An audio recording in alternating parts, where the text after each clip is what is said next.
much wine you can drink in one life. Waiter! More!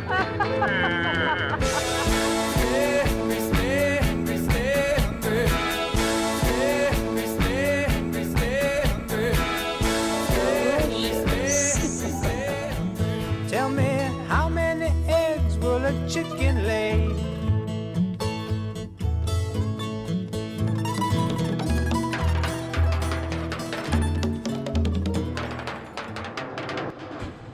Good evening and welcome to Mouthful, smart talk about food, wine, farming, and many other things here on KRCB-FM. Thanks for tuning in. Hope you've had a good weekend. Did you go to the Harvest Fair?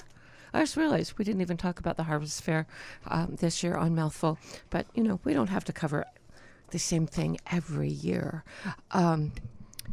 And, you know, we'll see. I think we might do something, though. I think we might do a post-game wrap-up and see how the Harvest Fair went this year. There have been a lot of changes to it. A lot of changes in focus, a lot of changes in activities. If you didn't get there, or even if you did, I hope you had a chance to get to some farmers markets. It's a really glorious time of year right now in Sonoma County. Our farms are still so abundant. Several farms have gorgeous tomatoes right now. Everybody who grows peppers has an abundance of peppers. There's still summer squash right there next to the winter squash. The eggs, the hens are indeed still laying, so there are plenty of eggs. There'll be a slowdown sometime in the next few months, but it really is the very best place to get almost everything that you need to eat. Now, our guest this evening is a very special guest, and, you know, a couple of years ago, I might have even thought he was twins or triplets, because I've known at least 2 Mark Greenes and 3 Mark Greenes. He was on Mouthful a few years ago talking about there was going to be a dinner, a Titanic memorial dinner, and we talked about that. And then later I was talking to Mark about something. Oh, I know. Mark does this annual Elizabeth Siddall Memorial Cemetery picnic, and it's just so wonderful. And she, of course, was one of the most gorgeous of the pre-Raphaelite models. I love pre-Raphaelite painting. And I was like, oh, you're the same, you know, I think I even told Mark that I think you should meet this guy who did the Titanic thing. And it was him. And then now Mark is also the, I believe, development director of A Food for Thought, which we feature here on Mouthful usually a couple times a year. So he's a man of many hats, one of which, the one right on top now, is author. You have your first book that you've written, because you've contributed to other books, right? That's right. Yes. But this is the first one that's got mine as the author. How does it feel? Feels wonderful. Do you wrap it up in a baby blanket and take it outside in a stroller? I still haven't held a physical copy of the book. They're on order. They're coming. That's such a moment. That is such a moment. I'm so looking forward to it. Tell us the title. The title is Atheopaganism, an earth-honoring path rooted in science. I love the title. Thank you. And in reading the promotional literature, I loved the sentence that began, an atheist since birth. Yes, that's in my biography in the book. It's true. I believe we're all born atheists, and then we get taught various traditions, and we adopt those or we don't adopt them, depending on our own personal proclivities.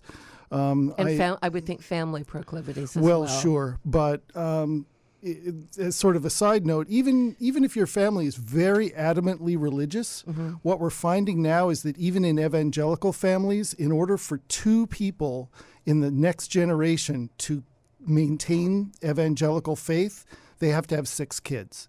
Really? Yes, because the other 4 will drop out. They will not continue being evangelical Christians. That's very interesting. And the reason I mentioned that is I was, and I am a vocal atheist. I was talking with somebody several years ago, and we were speculating about why people just follow along with these beliefs that stemmed from a long time ago, before there were scientific explanations. And her theory was it's like imprinting, like little cygnets, trod after their swan parents, and they imprint. And that was her explanation. So I've had that in the back of my head. Well, we're going to talk about all that, about what religion is and what its function is. The journey that led me to writing this book forced me through examining those kinds of questions. What is a religion? Why does every culture in the world have one? Clearly, there must have been some evolutionarily competitive advantage to societies that had shared spiritual beliefs and practices. So these are all things that I observed, but I should go back and tell the story from the beginning. Okay. This story really starts when I was in junior high school. I was in middle school, and it suddenly came to my attention that there were all these buildings around and that people were going to them on Sundays. So can we assume that you were not raised in a religious household? No, I was not. I was raised in a scientific household. Okay. My father's a geologist. My mother's an RN. And where was this? In Davis, mostly. Oh, okay. I was born in Southern California, but I grew up in Davis. I wouldn't say that I was raised as an atheist, because the whole question of whether there was a God or not was never even raised. There was no discussion of it ever. It just seemed patently obvious that we were scientists and we used the scientific method and we used credible evidence to make determinations about what the nature of the world is. And using that credible evidence, we decided that there were no invisible people with magical powers. That was the conclusion that we drew. Mm-hmm. So it was kind of a shock to me in junior high when I suddenly realized, well, my goodness, these people are going to these buildings and they're giving people money to talk to them about these invisible people with magical powers. So skip forward until I'm in my mid-20s, and I'm comfortable being an atheist, and it's not anything that I think about very much. Mm-hmm. I'm not like a sort of Dawkins new atheist who's, all about trashing religion. Evangelical atheist? Yes. It's just not in my mind. And a friend of mine, for reasons that I have never understood, invited me to an autumnal equinox circle that was being held by his pagan circle. I don't know why I agreed to go, and I don't know why he invited me to go in the first place, but I went. And there was a lot about it that was very uncomfortable for me, standing in a circle holding hands, talking to invisible presences, drumming and dancing. There was a lot about it that seemed really, it made me feel awkward. Mm-hmm. But I was also really captured by the meaning of noting this moment in time, that it was autumn, that the light was changing, that the plants were doing different things, that the birds were migrating. And I realized that even as an ardent environmentalist my whole life, I wasn't very connected with the rhythms of nature at all. Oh, that's very interesting. So that was enough to capture me, and then I went to another thing. And then I went to a big public ritual. And then I went to another thing, and 6 months later I put a pentacle around my neck, and I started leading rituals, and I started calling myself a pagan. And all of this I understood as a life-enhancing metaphorical process. Mm-hmm. And many of the people that I talked with in that community shared that opinion. This is something that we do kind of like reading a book or going to a movie. We suspend our disbelief and we go through this ritual, which is psychologically impactful for us. It helps us have a sense of place in the universe, a sense of meaning, and a feeling of community with one another, all of which are really valuable things for people to have, mm-hmm. right? So that was my understanding of it. And that went on for many years, until around 2000.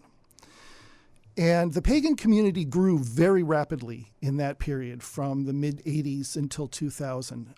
Floods of people, mostly leaving Christianity, particularly Mormonism and evangelical Christianity, mm-hmm. flooded into the pagan community, looking for different values, different kinds of practice, less authoritarianism, and for many of them looking for feminism.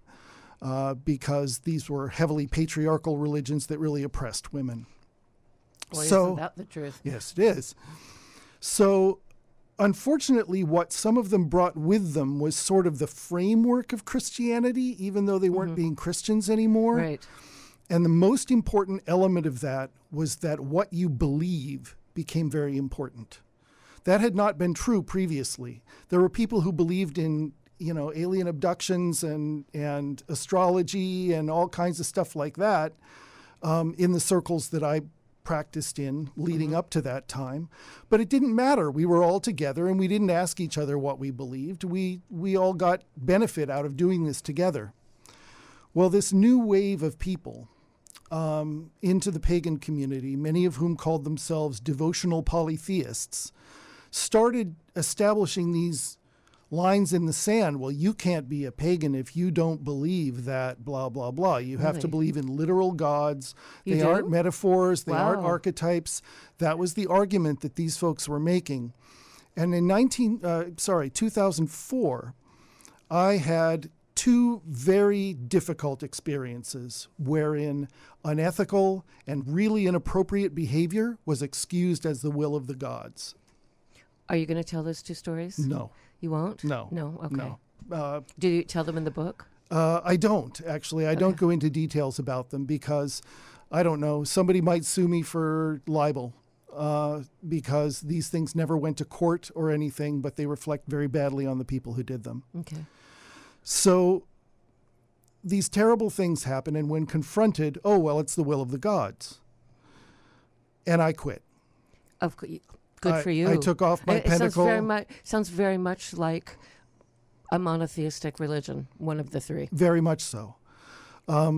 So I took off my pentacle and I let my altar gather dust, and I stopped going to gatherings and I stopped seeing my friends. And then something really interesting happened. About 6 months later, I realized I was really unhappy. I missed all that stuff, and I wanted to have it back in my life. And that got me thinking, well, okay, what is a religion? What functions does it perform? And is there a way to define a religion, the cosmology of which is science? Because as I analyzed what religions are, I determined that there were three pieces to every religion in the world.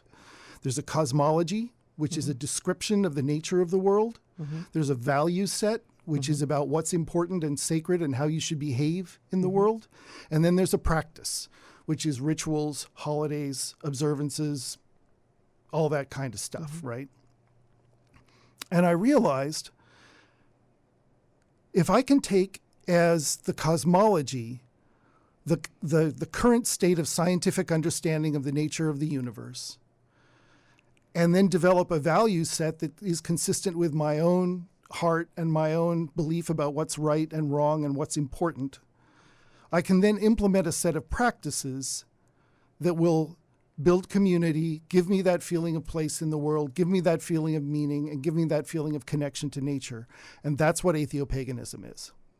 Wow.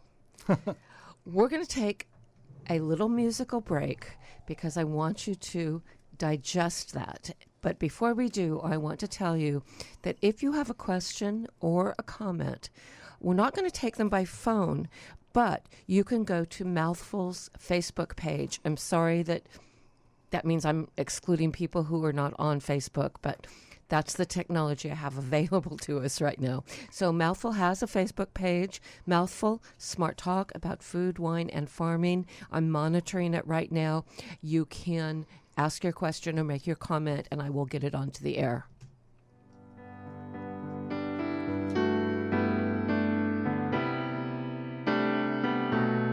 Let's take a trip to examine this common basis of life, a voyage to investigate the molecular machinery at the heart of life on Earth.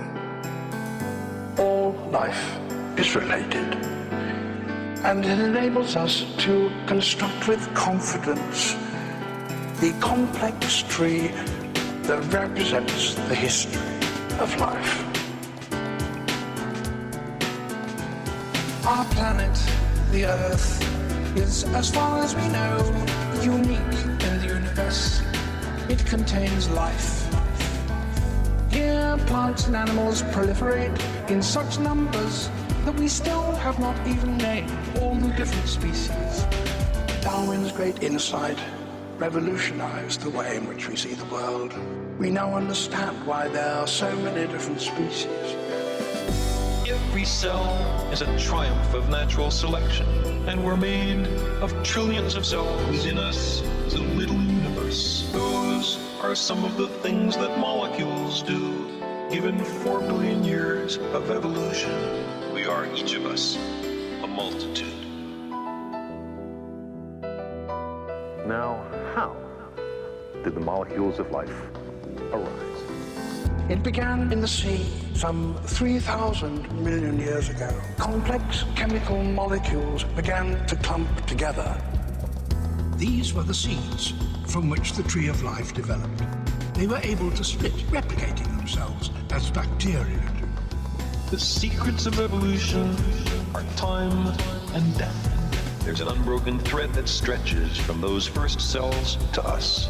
The secrets of evolution are time and death. There's an unbroken thread that stretches from those first cells to us.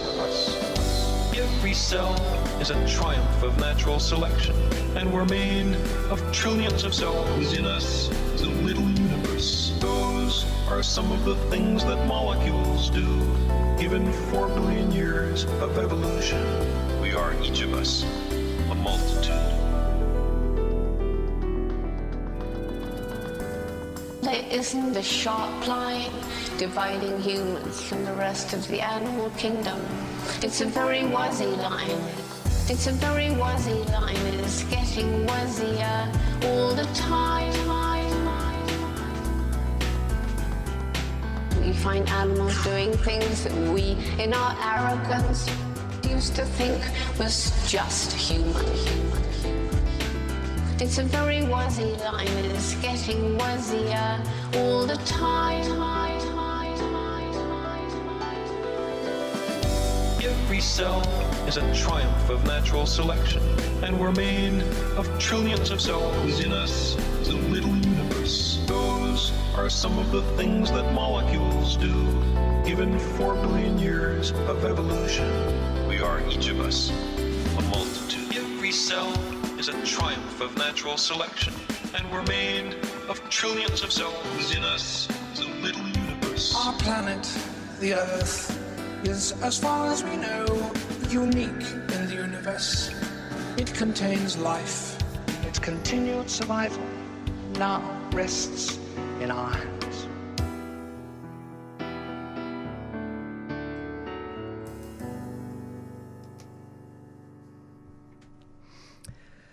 Tell us what that music was, Mark. Oh, there's a wonderful YouTube channel called Melody Sheep, and the man does these sort of mashup dance beat things called Symphony of Science with quotes from physicists and Carl Sagan and evolutionary biologists and people like that about how amazing and wonderful the world is. And I really enjoy them a lot, so I suggested that we use those. Well, thank you.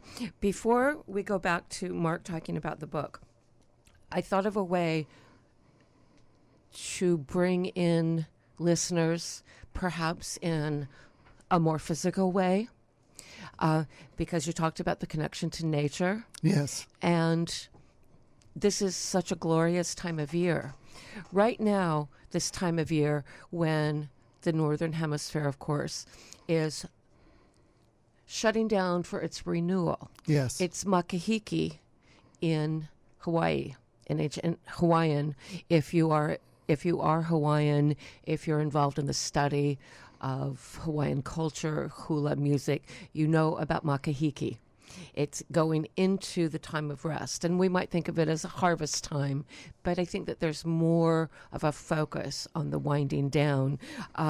In Wicca, which I think comes out of paganism, but Yes, it's not that old. Wicca is a flavor that fits under the big umbrella of paganism. That's what I thought.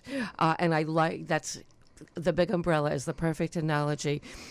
And its time of year is, I'm not sure how to say it, Chauvin? There's stuff, it looks like Samhain. Yes. Some people say Samhain. Samhain. But Yeah. in reading about it today, both of those pronunciations are said to be incorrect by people who know Gaelic. And the one that I was found was, and that's what I don't, Shavin or it's Shavin, that was the most authoritative pronunciation. Okay. So it's the time of harvest. Yes. And it's a time of the earth getting ready for its winter sleep.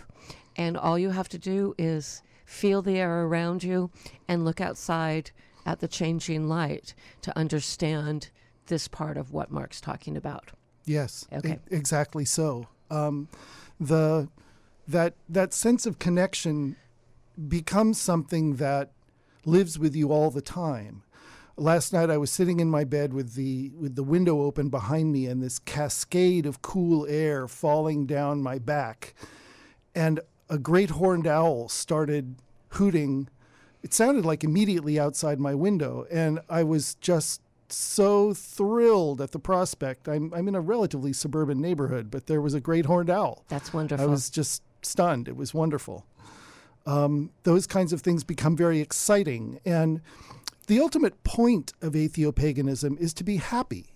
It's to live life fully and richly, and to contribute to a better world. To be a good person and to be joyous and to really kind of wring all of the enjoyment out of life that we possibly can in a positive, healthy sort of way. So I could talk more about what those values are if you'd like, or we could go in a different direction. What would the different direction be? We could talk about practices and observances. Okay. Well, for now, let's stay a little bit on those values. Okay. And let me ask a couple of questions, because I'm going to play the listener or the reader to see if I'm on the right track. It seems to me that Christianity, for example, is foundationally about a God and the things that have been told to us about this God. So that seems to be the foundation. It seems to me in paganism, and what I know of it, is it's more rooted in empathy. Am I off track with that? I don't think you are, but I think there's that's a little bit of an apples and oranges comparison there. Okay. I do think that in the pagan world you see a great deal more empathy, and that's because the pagan world does not have the principle of sin. It doesn't have the principle of original sin. The primary function, the work of being alive in Christianity is salvation. You are born with this original sin. I always forget that and part. You have to clean that up. That's and right. That you're fundamentally marked in a negative way when you're born, and then you have to clean that up through a relationship with Jesus, right? That's right. And what that tends to lead to is a real criticism of, well, we're the Jesus people, so we're good. Those aren't Jesus people, so they're bad. And it tends to lead to a very adversarial kind of relationship. And that all stems from the concept of original sin. It does. And just for people who might say, huh? Please explain what the original sin of humans is supposed to have been. The original sin was Eve eating from the tree of knowledge of good and evil. Yes. Which is a little bizarre when you think about it, because not knowing the difference between good and evil is sociopathy. Yes. And it was a talking snake who got her to do it. Yes. And is that also because it was Eve who supposedly ate it? Is that the source of the misogyny that runs through Christianity? I believe that it has a great deal to do with that. I mean, when we look into history, what we see is patriarchy dominating for thousands and thousands of years, and the Hebrews and the subsequent Christians were no different. So I think they would have been misogynistic no matter what their mythology was. Okay. But their mythology upholds their misogyny, and that's not cool to me. So tell me about the source of the values of paganism. Okay, well, this is very interesting because all I can tell you about is the source of my values. Sure. Now, that analysis that I described earlier about what a religion is, theoretically, you could have a religion, the cosmology of which was science, with a completely awful set of values and a practice that was some sort of neo-Nazi thing, theoretically, right? But to me, these values that I've enshrined in this book are the way to be a good person and the way to be a happy person. And so that's what I have put in place. There are 4 sacred pillars, the four things that are sacred in the universe. Not divine, because divinity is a magical kind of property. What's the difference between sacred and divine? The sacred is an opinion. We say this, okay, if I take 2 4x4 pieces of lumber and I cross them at right angles, suddenly I've made a sacred object to the Christians, right? Okay. To me, it's just lumber. Okay. But the cross is a very sacred symbol to folks who are Christian. So in my world, there are 4 sacred things, and they are life, meaning the biosphere, the fabric of the ecosystem of the world from which we arose and which feeds us and gives us air to breathe, sustains us throughout our lives. Love, which is the balm that helps heal all wounds between people. Beauty, which is what gives us a sense of meaning and place and happiness in the world. And truth, because what's true really matters. And this was something that I addressed in the book, because you could ask, well, what's wrong with that? If people are, following these religions that aren't based in reality, who really cares? It makes them happy. And on the one hand, that's true, but it doesn't work for me, because to me, the truth really matters. I was raised in a household full of lies. That may have something to do with it. Raised in a scientific household, but a house full of lies. Yeah. My father was a narcissist. Oh, dear. Okay. Gaslighting, abusive kind of person. He was a very smart man and a great scientist, but he was not a very good person. So there you have it. From those 4 sacred things, I derived 13 principles. And they are as follows. Skepticism. I recognize that the metaphorical is not the literal. Reverence. I honor the earth which produced and sustains humanity. Gratitude. I am grateful for my life and its gifts. Humility. I am humble. Perspective. I laugh a lot, including at myself. Praxis. I enact regular ritual in observance of my religion. Inclusiveness. I celebrate diversity and am respectful of difference. Legacy. I recognize and embrace my responsibility to the young and to future generations. Responsibility. I acknowledge that freedom is tempered by responsibility. Pleasure positive, and this is one place where we really diverge from the Abrahamic religions. I celebrate pleasure as inherently good as long as others are not harmed. Stuff that feels good is not sinful. It's good for you. It helps you be happy. And the final ones are curiosity. I understand that my knowledge is never complete, and so there's always more to be learned.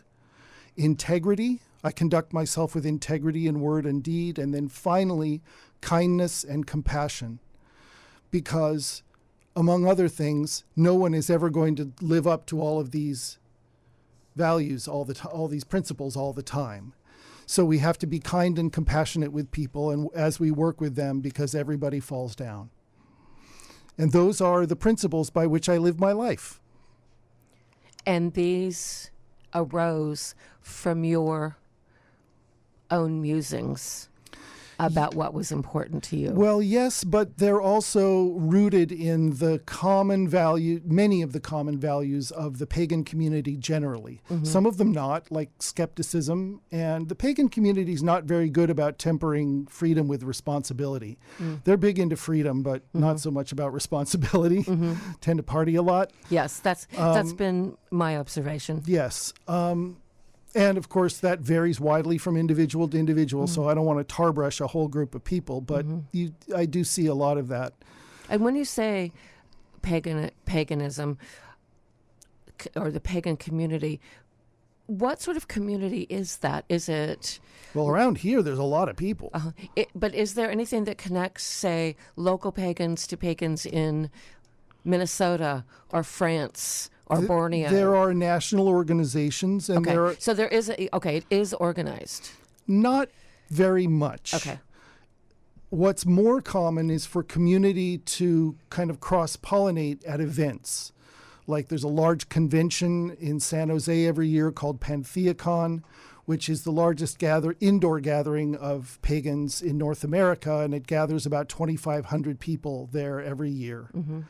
There are events that are as many as 5,000 people that are at campgrounds outdoors, like the Pagan Spirit Gathering and the Circle Sanctuary Gathering, Rites of Spring. There are many of these festivals. And people go and they camp and they do rituals and they socialize and they have a good time and they do workshops and they buy things from vendors, and they're wonderful events by and large. Not to say that the pagan community doesn't have problems like any community does. Any community has problems. Yes, with people who are inappropriate and difficult. Some people want to take over. Some people have issues that they need to express in groups. Some people want to control.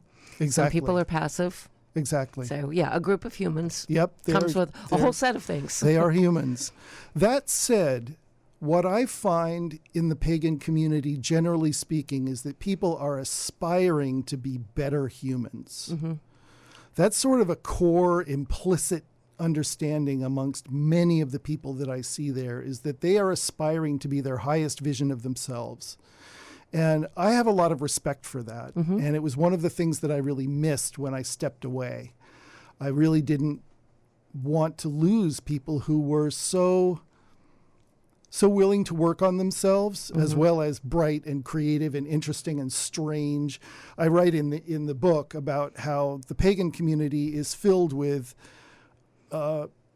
a lot of Rudolphs, a lot of people who have the shiny nose and unusual characteristics and qualities, and people that know strange crafts like tatting and beer brewing and absinthe distilling, and I've had some of that absinthe. I've made some of that absinthe. Very, very good. Isn't it good? It's outstanding. Yes, the particular person you're thinking of, he and I learned to make it at the same time from the same guy. I didn't know you also made it. Yes. We need to talk. Okay, we should talk. The other one, the one that I've had, I haven't had yours, is quite possibly the best absinthe I've ever tasted. I think it's very, very good. I've tasted probably 10 or 12 different absinthes. Wow. I've been on the absinthe train since before it became, long before, when I was a graduate student. Oh.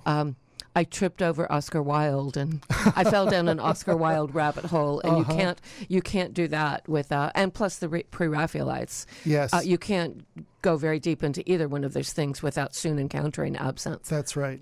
They're very interesting people, and warm people, kind people, heartfelt people. Interesting, unusual people, very large contingent of the LGBTQ community, because we're so tolerant.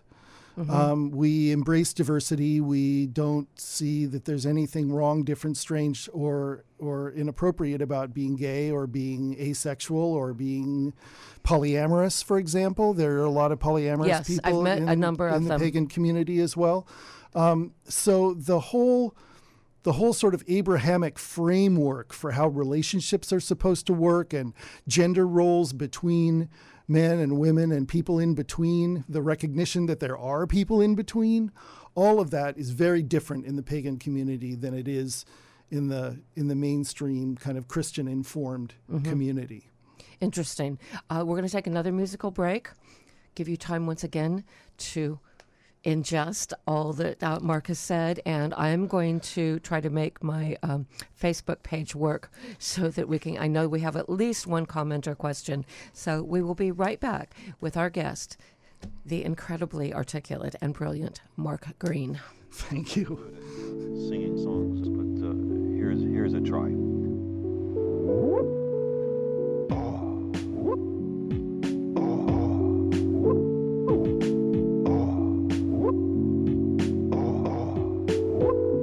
If you wish to make an apple pie from scratch, you must first invent the universe. Space is filled with a network of wormholes. You might emerge somewhere else in space, somewhere else in time. The sky calls to us. If we do not destroy ourselves, we will one day venture to the stars. A still more glorious dawn awaits, not a sunrise, but a galaxy rise. A morning filled with 400 billion suns. The rising of the Milky Way. The cosmos is full beyond measure. Elegant truths of exquisite interrelationships of the awesome machinery of nature. I believe our future depends powerfully on how well we understand this cosmos, in which we float like a mote of dust in the morning sky. The brain does much more than just recollect. It intercompares, it synthesizes, it analyzes, it generates abstractions. The simplest thought, like the concept of the number one, has an elaborate logical underpinning. The brain has its own language for testing the structure and consistency of the world. A still more glorious dawn awaits, not a sunrise, but a galaxy rise. A morning filled with 400 billion suns. The rising of the Milky Way. The sky calls to us. If we do not destroy ourselves, we will one day venture to the stars.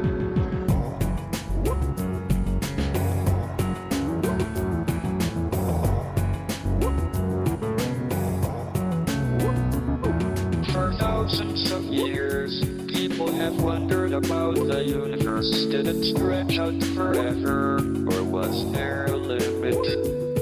From the Big Bang to black holes, from dark matter to a possible big crunch, our image of the universe today is full of strange sounding ideas. How lucky we are to live in this time, the first moment in human history when we are, in fact, visiting other worlds. A still more glorious dawn awaits, not a sunrise, but a galaxy rise. A morning filled with 400 billion suns. The rising of the Milky Way. A still more glorious dawn awaits, not a sunrise, but a galaxy rise. A morning filled with 400 billion suns. The rising of the Milky Way.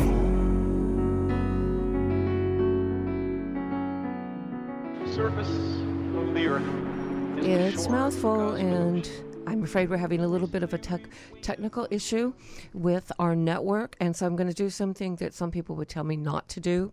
But I recognize the name of at least one person who would like to either ask a question or make a comment, and I trust her very much. So we've gone through cosmology. Yes. We've talked about values. Yes. And now we're going to talk about practices. Great. But I want to start with a question. Okay. You lost your community, your choice, in 2004 or thereabouts. Yes, I stepped away.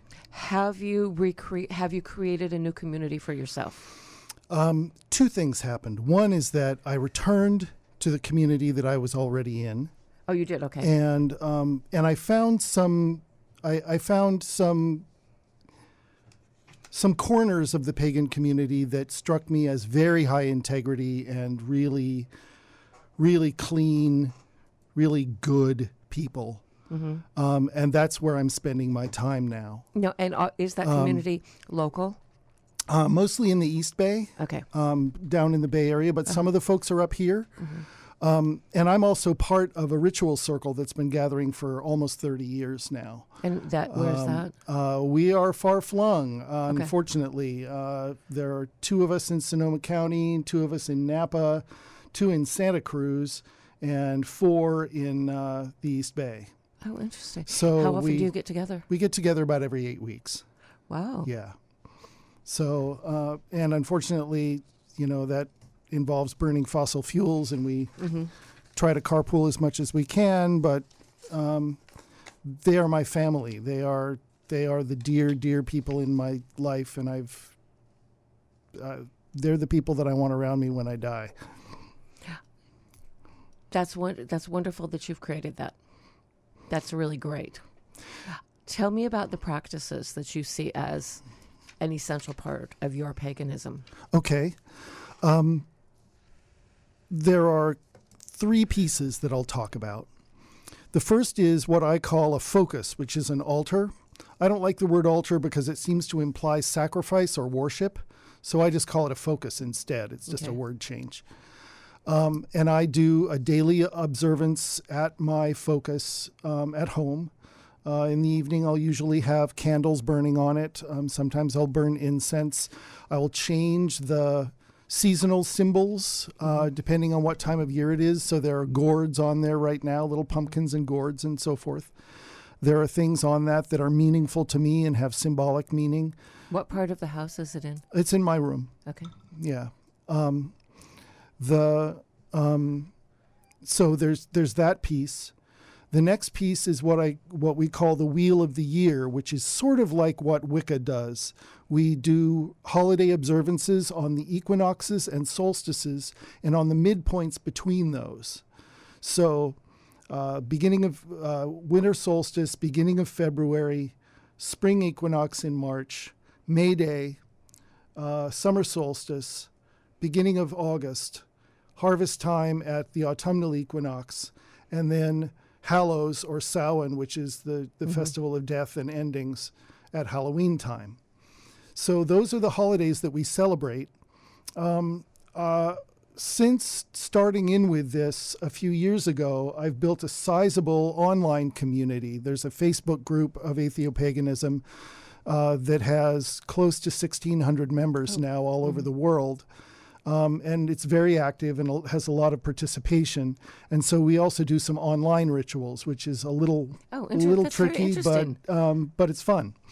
Here's what we're going to interrupt you. We have a pretty complex comment and question. Okay. And it's from Ellen, who is a great supporter of KRCB. Wonderful. And a wonderful woman. Question about the cosmology of Atheopaganism.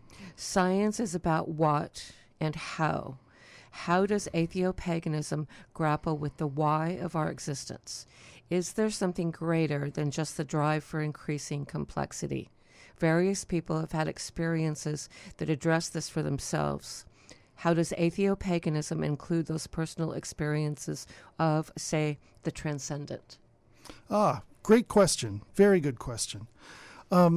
Science is no good at answering the question of why, other than physical causalities. And I think we have to make decisions for ourselves about why life is meaningful. There is no inherent meaning to life. There's just, as the writer suggested, the push to increasing complexity in the universe, which is what we see. One of the reasons that I find the more traditional religions to be really out of step with reality is that they posit this top-down organization of the world where there's like this big power and that makes smaller and smaller things. But in reality, we see the world boiling up from simple forms into more complex forms. And that's what the universe has been doing for the past 14.3 billion years. So in terms of the answer to why we're here, I think everybody has to decide that for themselves. What I find meaningful is that I am a sentient part of the universe. And I am able to look at the wonder of life on Earth and the magnificence of the unfolding cosmos and actually understand that I am a part of that I come from that there are elements of exploded stars in my bones, and that I belong here. Excellent. I hope that answered the question. It did for me. Okay. So back to practices. We've gone through focus. Yes, and then the ring of holidays around the course of the year. Yes, and the holidays. Which is very much like Wicca. Wicca has a similar round of holidays. I have different names for some of them because I don't use the Celtic names for any of them. Oh, I don't connect. I'm really quite clear that Atheopaganism is something new. Okay. We're not drawing an ancient tradition forward. We're not pretending that we're recreating something from the past. And so it doesn't make any sense to me, living in a Mediterranean climate on the coast of Northern California, to use names from the British Isles for my holidays. That makes sense. Okay. That makes sense. So there are those kinds of holiday observances, and then there are rituals that happen as necessary for events in life, whether they are funerals and memorials, or naming ceremonies, or weddings, or dissolution ceremonies, or coming of age ceremonies for young people, or going into elderhood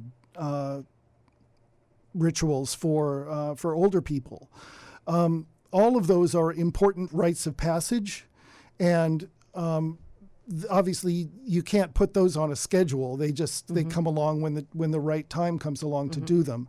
And so you design a ritual then. There in the book there is an extensive section about designing rituals, how to do that, what tends to bring humans into the ritual state, which is a kind of hyper-present, glowing, liminal, transcendent state that many psychologists have referred to as flow. It is, and I think that was the transcendent state that the writer was talking about. Those experiences are very powerful for us and meaningful for us. And in Atheopaganism, we are seeking through ritual practice to bring those about for ourselves. But we don't make the mistake of believing that because we have an experience that it necessarily reflects reality.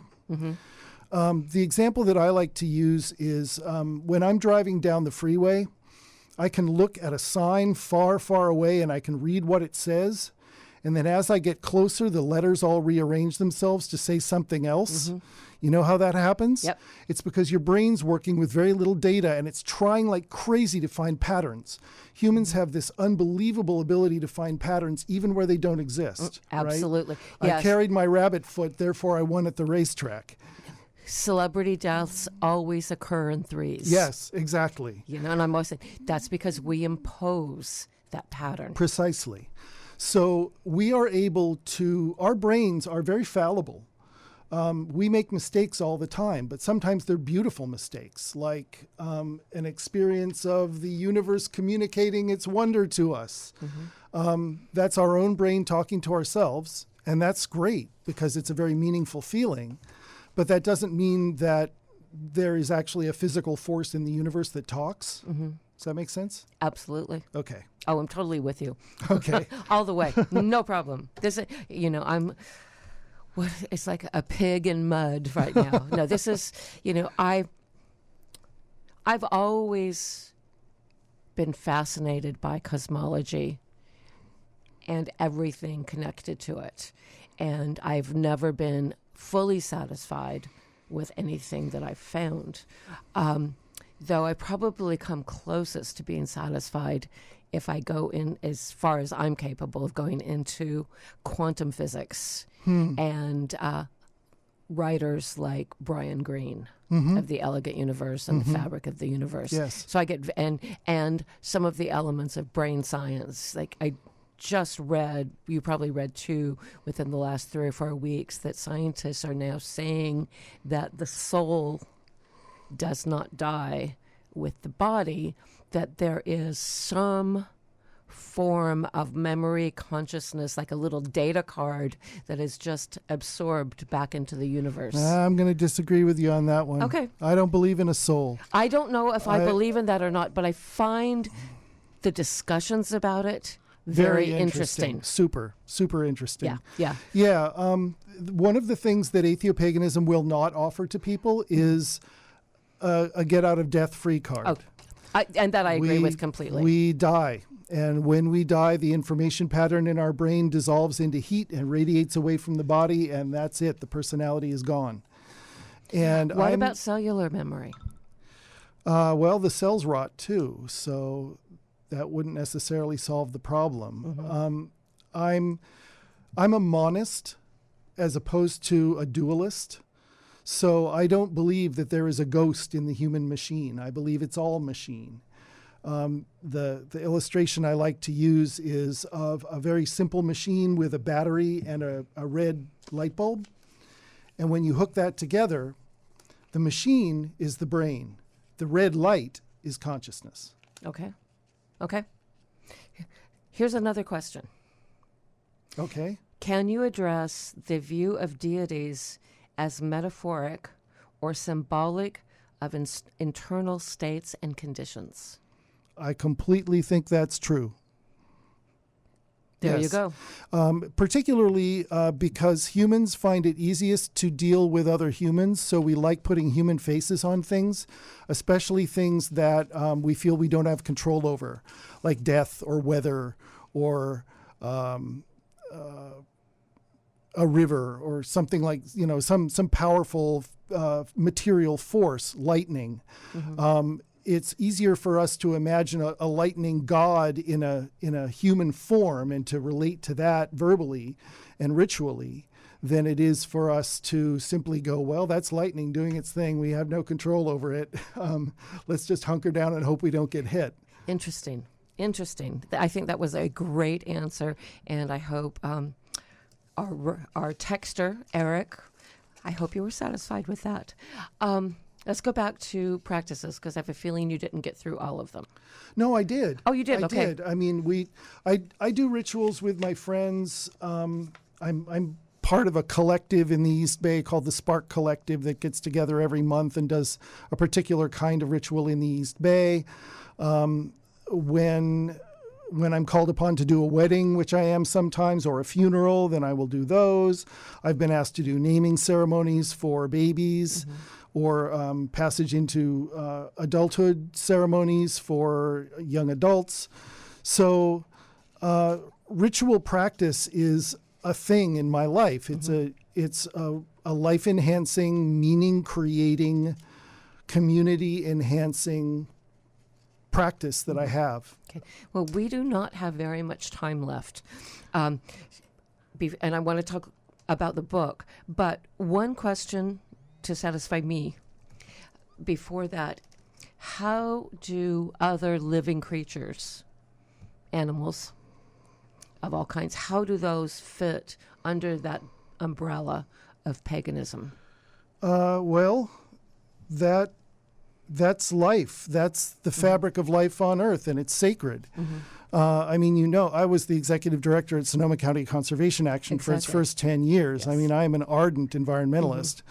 And I'm just wondering, does that, then the idea of kindness and humility and that sort of thing, is that extended to embrace animal life? It is. And it is. protect it as much as we can? It is. Now, that said, I also acknowledge the nature of the universe, the nature of nature, which is that it's red in tooth and claw. Yes. Things eat one another. Yes, and we eat one another. It is the nature of things that they eat one another, and I don't have a problem with that, although there are some things that I won't eat because they're so cruel or so unsustainable. But overall, the environment it's us. It's us. We are part. One of the things I've always had trouble with Christianity is Christians tend to take themselves out of nature. They don't see, from what I could tell, especially I grew up, with my mother still in her pajamas, dropping me off at Sunday school. It seemed that there were humans, and then there were animals in the natural world. Sure, the Bible says so. Yeah, dominion over the animals. Exactly. This is all for you, and I take issue with that. And also that the important part isn't here. It's heaven. It's afterwards, right? right. The important part is afterwards. So you can trash this place; it doesn't make any difference. And I have a real bone to pick with that So do kind I. of theory. I think more and more people do, and that's a great note to end on. I did want to do one other thing, which was to Okay. read a poem. Okay, but let me tell you. Let's make the poem going out of the show. Okay. Let me ask you this question: Yes. Where is the best place for people to get your book? I prefer that people order it from an independent bookstore like Copperfield's. You can also order it at Barnes & Noble. Please don't But go to Amazon. People can go into Copperfield's, not buy it off the shelf, but order it? They'd have to order it, yes. Okay. It's not on the shelf. So Barnes & Noble, or how much is it? It's $19.95. Okay. And about how long does it take to get it once you order it? I don't know. Okay. Probably a couple of weeks. Okay. And is it available on either of those locations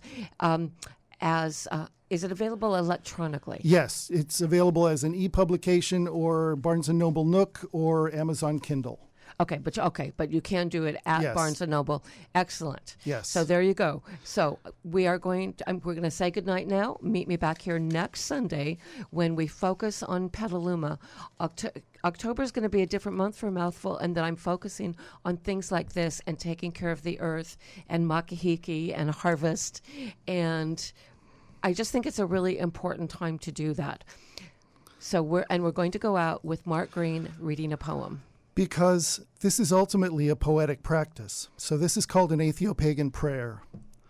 Praise to the wide-spinning world, unfolding each of all the destined tales compressed in the moment of your catastrophic birth, wide to the fluid expanse, blowing outward, kindling in stars and galaxies, in bright pools of Christmas-colored gas and cohering in marbles hot and cold, ringed, round, gray and red and gold and dun and blue, pure blue, the eye of a child spinning in a veil of air, warm island, home to us, kind beyond measure, the stones and trees, the round river flowing, sky to deepest chasm, salt and sweet.